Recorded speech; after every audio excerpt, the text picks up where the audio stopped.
Bismillah, elhamdülillah ve salatu ve selamu ala Resulillah ve ba'd.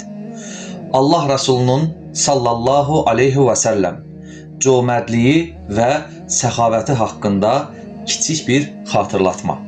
İbn Abbas'tan Allah ondan razı olsun. Belə deməsi rəvayət olunur.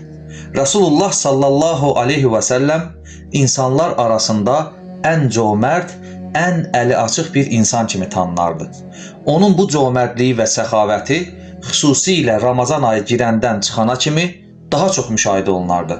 Cəbrail aleyhisselam hər il bu ayda onunla görüşər, Resulullah sallallahu aleyhi ve sellem də öz növbəsində ona Quran oxuyardı. Cəbraillə görüşdüyü zaman Resulullah sallallahu aleyhi ve sellem insanlar üçün faydalı olan küləkdən daha zərif, daha səxavətli və daha cömert olardı. Həmçinin Ənəsdən, Allah ondan razı olsun, belə deməsi rəvayət olunur. Allah elçisi sallallahu aleyhi ve sellem heç vaxt İslam adına, İslamı qəbul etmək üçün ona açılan əlləri əliboş geri qaytarmamışdır.